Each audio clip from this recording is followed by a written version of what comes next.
Assalamualaikum warahmatullahi wabarakatuh.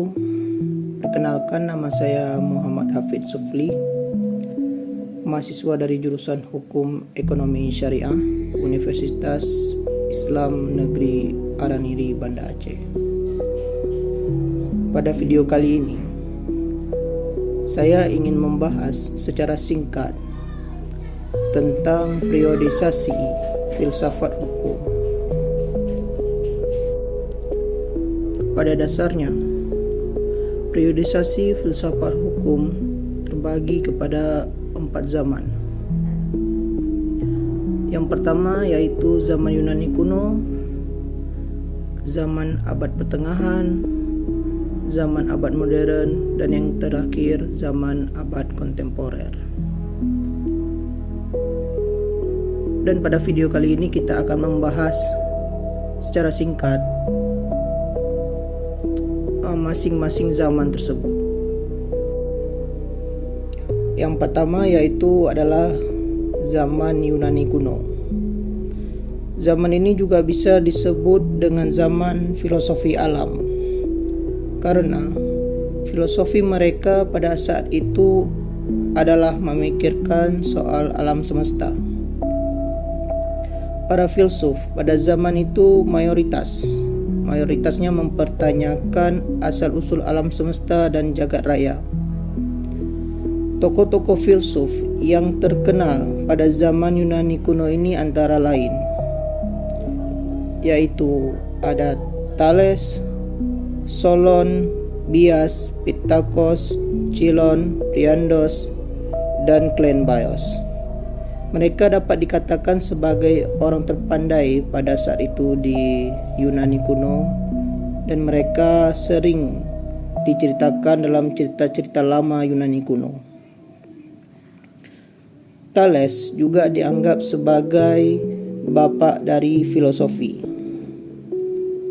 Thales memberikan pernyataan tentang berkaitan alam semesta ialah semuanya itu adalah air. Lalu pemikirannya ini dilanjutkan oleh murid-muridnya dari mulut ke mulut. Berbeda dengan Herakleitos yang menurutnya anasir yang asli yaitu api. Masih sangat banyak tokoh-tokoh filsuf yang terkenal pada zaman itu. Jika kita sudah belajar tentang filsafat umum, kita pasti tidak langka dengan nama, atau kita sering dengar nama seperti Plato, Aristoteles, Agustinus, dan Thomas Aquinas. Mereka juga mengeluarkan buah pemikiran tentang asal-usul alam semesta pada zaman itu. Tapi pada intinya, pada zaman itu arah atau objek berpikir filsafatnya itu ialah tentang alam semesta atau asal-usulnya, dan tentang bagaimana mekanismenya, bagaimana alam semesta ini bekerja.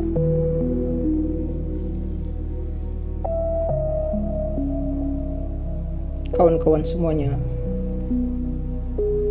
tadi kita sudah membahas masa atau zaman pertama dari periodisasi filsafat hukum, yaitu zaman Yunani kuno.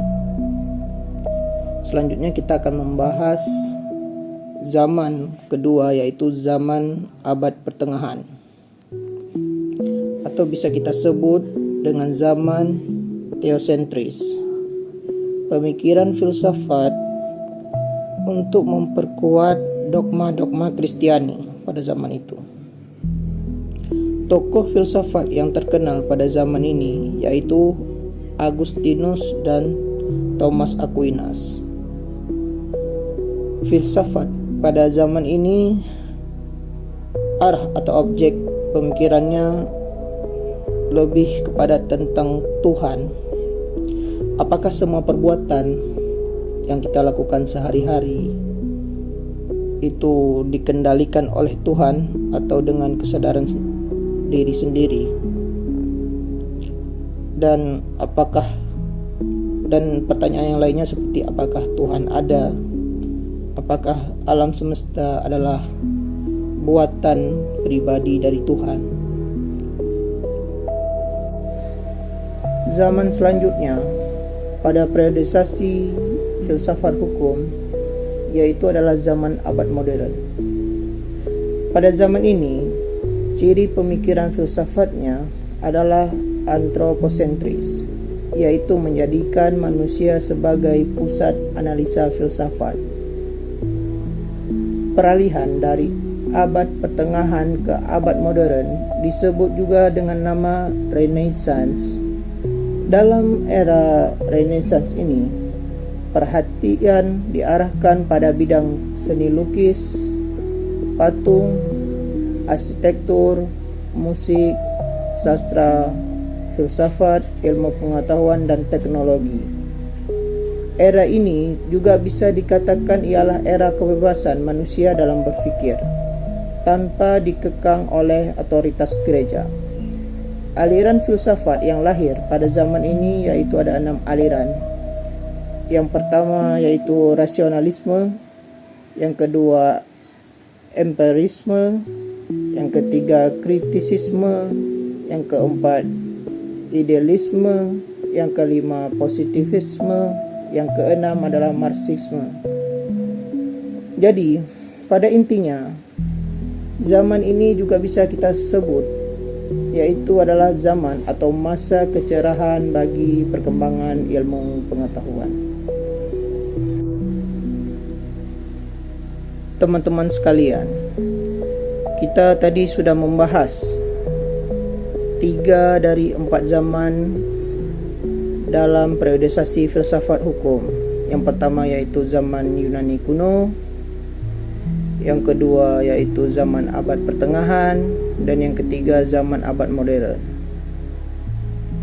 Dan zaman yang terakhir pada periodisasi filsafat hukum yaitu adalah zaman abad kontemporer. Zaman abad kontemporer ini juga disebut dengan nama zaman logosentris, yang artinya teks yang menjadi tema sentral para filosof.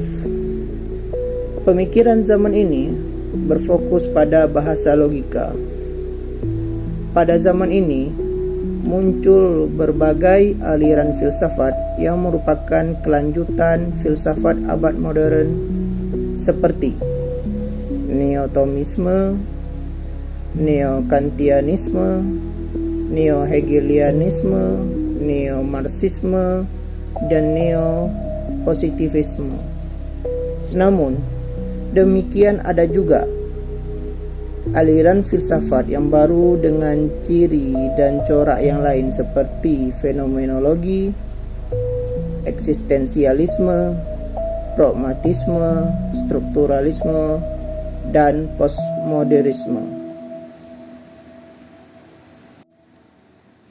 Demikian dari pembahasan singkat tentang periodisasi filsafat hukum. Semoga kita semua diberikan kesehatan dan ilmu yang berkah dari Yang Maha Kuasa. Akhir kata dari saya, Assalamualaikum warahmatullahi wabarakatuh.